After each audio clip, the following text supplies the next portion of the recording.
it's Imelda here from Three Scrappy Sisters, and I am back with another scrapbook process video for you. I am using the Studio Calico kit from February 2016. This is a layout I created at the crop that I was at the beginning of February, the crop for the cure. So I am really excited to share this. It's been on my computer for quite a while. I'm really happy with this layout, but I was really excited to share my Felicity Jane layouts as well. So I hadn't gotten around to this one. I may be a little fuzzy on the steps that I am taking and the products that I'm using, but we'll get through it together. So first of all, my idea was to start off with a bunch of the pattern papers and just cut them into strips and line them up the center, but you'll see that my idea does change a little bit. Please also excuse my pajamas. We were at the 24-hour crop and I did change into my pajamas because I wanted to be a little more cozy. This paper here I absolutely love, so I just use a tiny piece, but I love it. The gold hearts are just absolutely beautiful. It's very thick paper, like I would say probably thicker than cardstock. I don't even, not chipboard, but it's pretty thick. So I did use just a little piece of it. I saved you from having to watch me fussy cut all those flowers. And again, I will apologize. I think it looks blurry to me. Hopefully it's not blurry for you, but I think you could still see what's happening. So I fussy cut the flowers apart from the polka dot paper. I just, I thought it was too much going on. So, but I really love the polka dots and I really love the flowers. So I knew I wanted to save both pieces, but just not together. So my first idea was to use the tool behind the photo, and then I kind of lined it up and thought, well, I might want to use it just on the left-hand side, so that's what I'm going to go for. And this is where my design starts to change a little bit. I start moving everything towards the left. So while I'm just laying everything down here, I am going to tell you a little bit about what I am planning to do this March.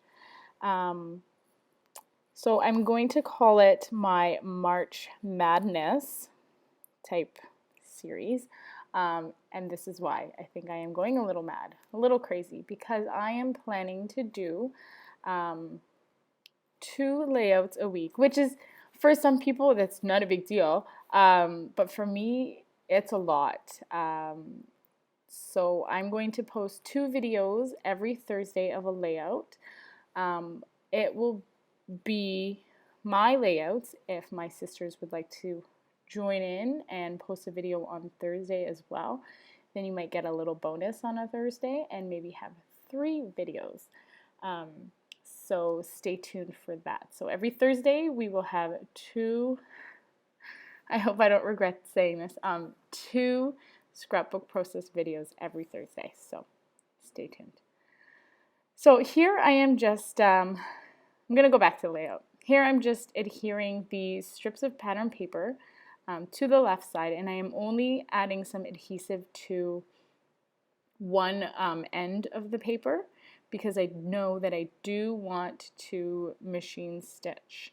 And like I've said before, if you use your ATG or some kind of tape runner, some kind of tape runner to machine stitch over, then your needle will get all gooey and built up with adhesive, so that won't be any fun, and it'll tear the thread, and then you'll just want to throw your machine out the window. So don't do that. So I am going to adhere. This is the tool. You can't really see it that clearly. It's a light pink color. So I'm going to adhere tool, and I am going to machine stitch up the paper, through the papers and through the tool. As you've noticed, I am using the back of a not so beautiful pattern paper that I've had in my stash for ages and ages and ages. Just using the back for the white.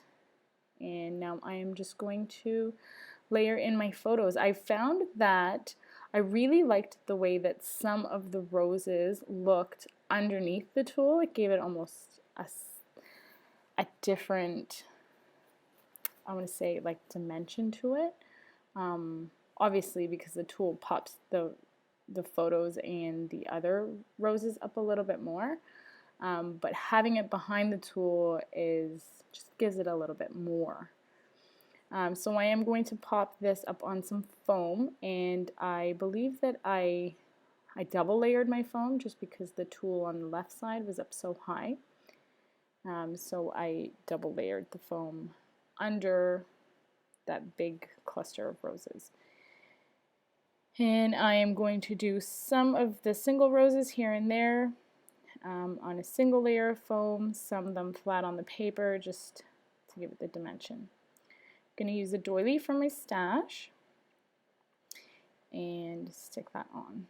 I also want to mention, you'll notice my nails are painted dark gray. Be careful if you are scrapbooking on white cardstock, because if you drop something, and I learned this the hard way, if you drop something onto your paper and you want to pick it up, then you will get a whole bunch of black scratches from your nails on the paper. So that's no fun. So I had to, at the crop, I had to kind of try and work around that or cover things up. So use my creativity a little bit more than in a different way than I had planned to.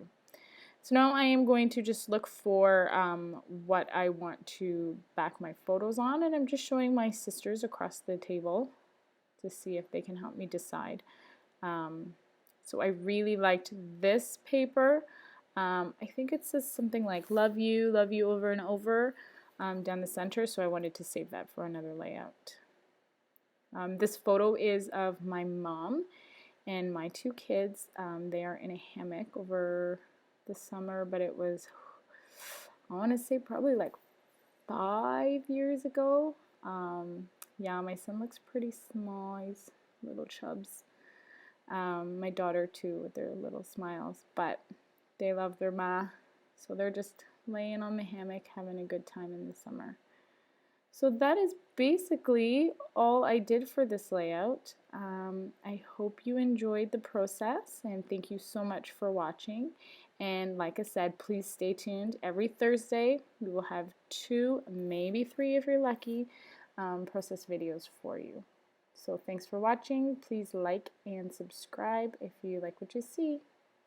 Thanks so much. Have a good day. Bye.